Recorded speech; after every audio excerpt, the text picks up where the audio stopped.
CB750.com on how to move oil from my full oil tank into my completely dry pump and sump.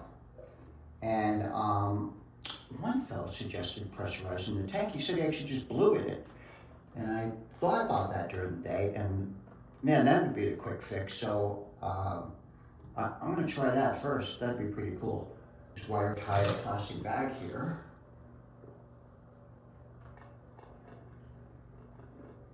And I'm gonna give it a shove.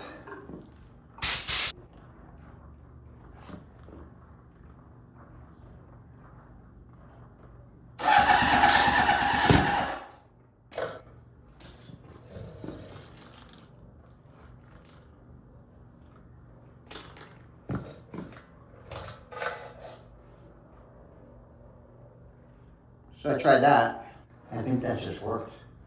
Off video for a second, I just cranked it for a second and the oil light went out. Let me see. And it looked like oil went on in the tank. Did it? It did.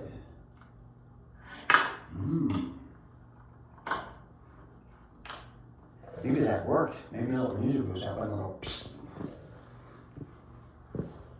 Nothing like a good little psst. Alright, let's see here. Oil light's on.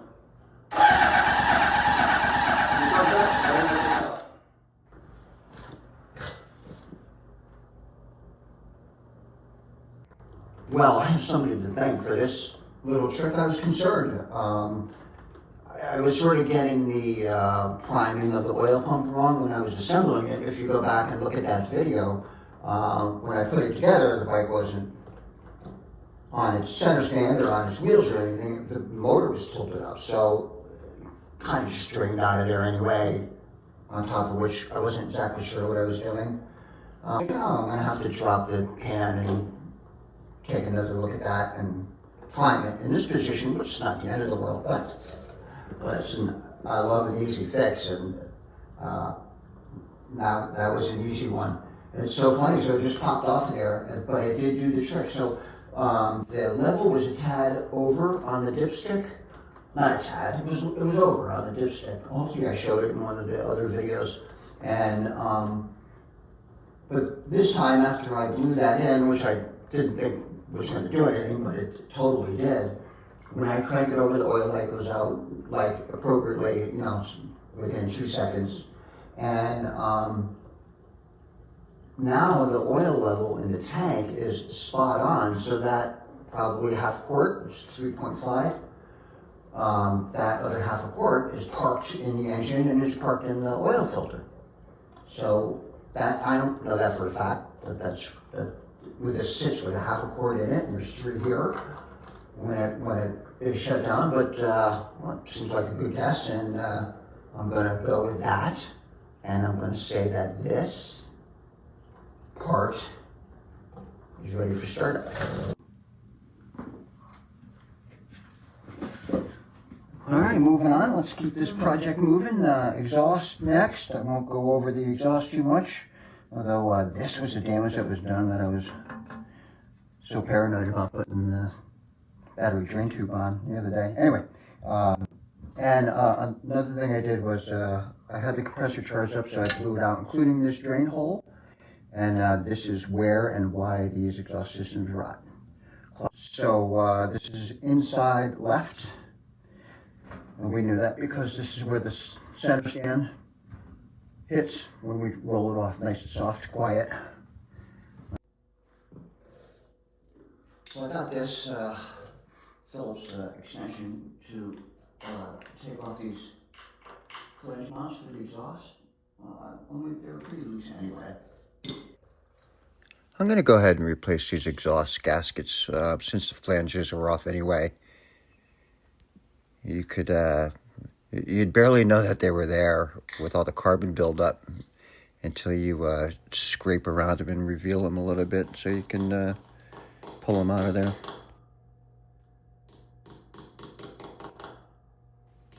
I'm just going to use this chisel and a little light tapping just to get it separated from the head so I can hook it.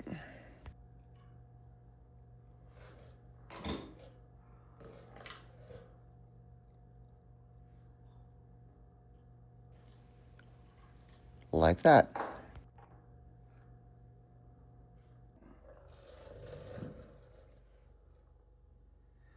So I'm if it ain't broke, don't fix it kind of guy. I always have this, not fear, but I'm always cautious that, you can just make matters worse somehow, Every 15-minute project is 4 hours away from a broken bolt, right? But I just took this exhaust flange over and cleaned it up, and you could tell that there was some exhaust leak coming out of this. So replacing this exhaust gasket and retorquing this down correctly is a good thing. I'm going to put on the number 2 exhaust, which is sitting right here. So I'll clean this up.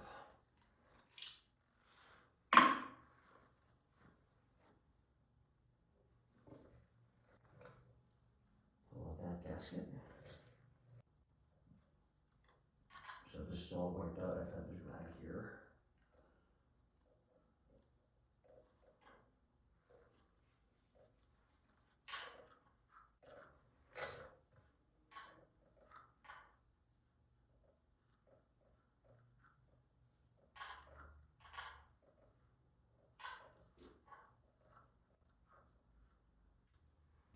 I blocked off the exhaust port there so that when I'm chipping away at that carbon buildup, I don't toss a chunk down into the exhaust port.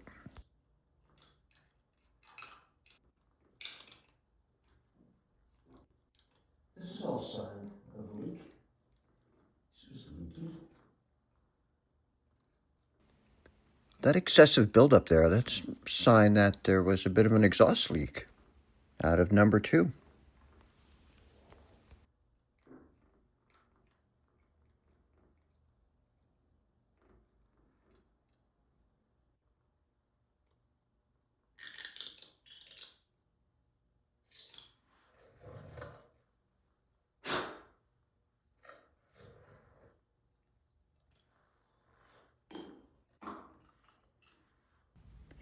And again, I'll lightly tap it with a chisel just to lift up that exhaust gasket from the head a little bit, so I can make a little space to get in there and hook it.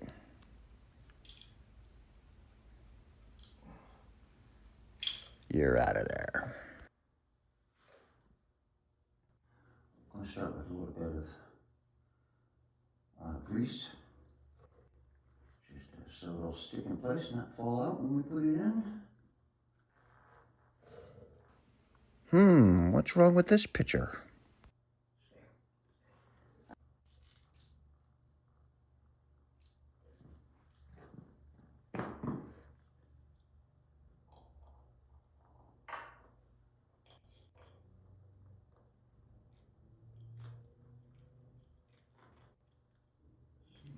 Good thing that didn't just screw right in.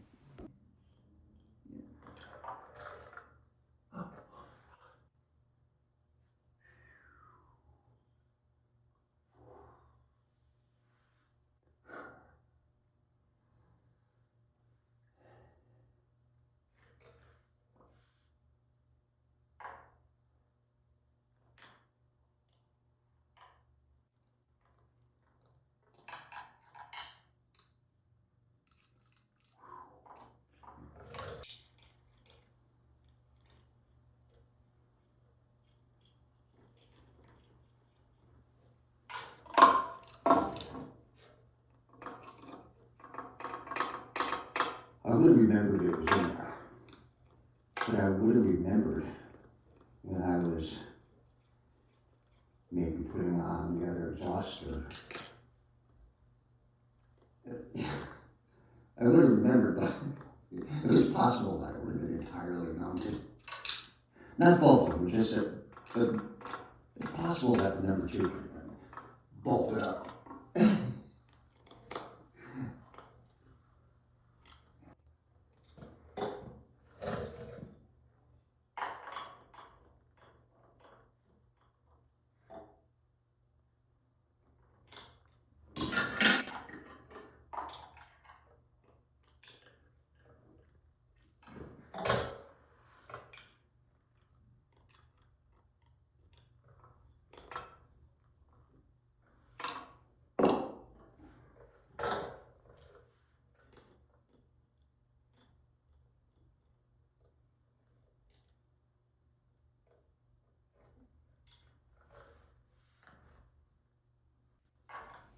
Going with caution with this big long extension that provides an awful lot of torque, and those flange bolts are not real big. I don't know what the torque is, but I made them pretty much flush.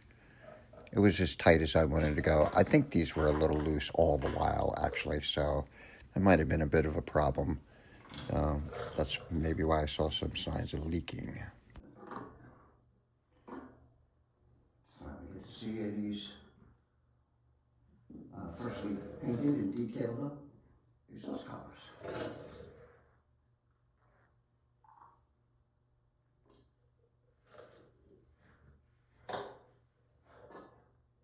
Collar first because it has the barbed frame. So you're going to kind of put that on again. Slide on the pipe. I'm sorry if that was a little mumbly there, but you have to get the exhaust collar past that down to part of the frame first, so you just sort of hang it on the flange and then insert the pipe, have the pipe catch up to the collar next, if you know what I mean.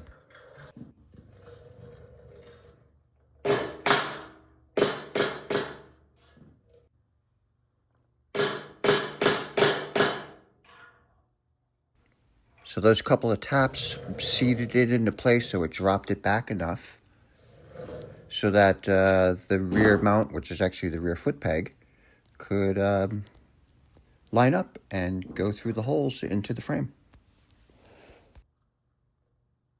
A little red grease on the gasket so it doesn't fall out, because it's leaned pretty far forward. I think, what is this motor? Is it 30 degrees forward, I think? So just it'll stay in place till we get our flange in. Start to get that screwed in.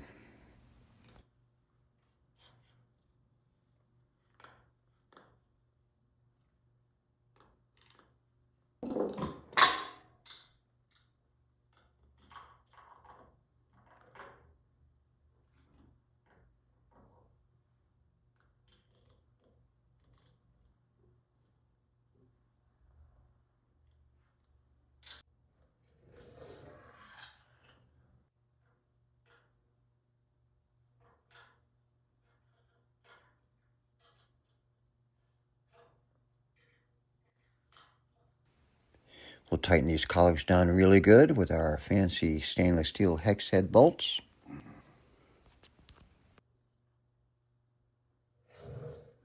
All right, number one on here. A couple whacks with the mallet. I think that'll seat it in place back here.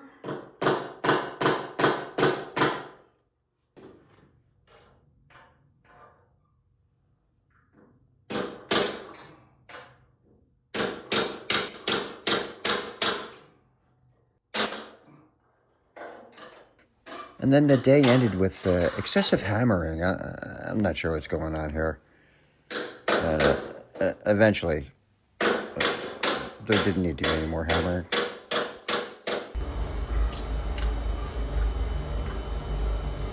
Enough with the hammering, please.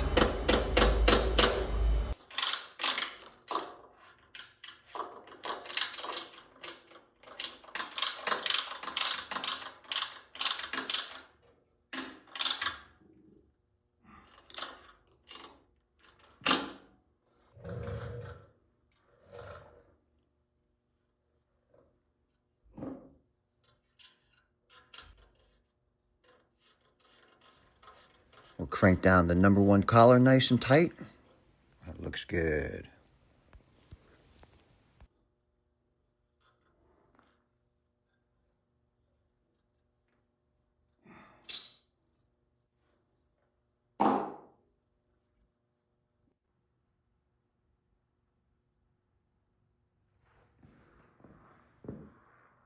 I like it. I like my exhaust collars.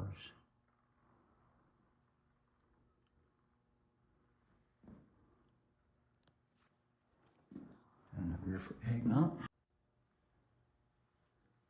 Laser tube right there connects the two. Probably makes them both sound the same when they actually cover the last 4.5 inches. Well, the oil is pumping. That's a good thing. That's a really good thing. And now exhaust pipes 1 and 2 are mounted. The left side of the exhaust, they're on. Thank you for subscribing and following along. I really appreciate it. We're getting close to a test ride. Wow.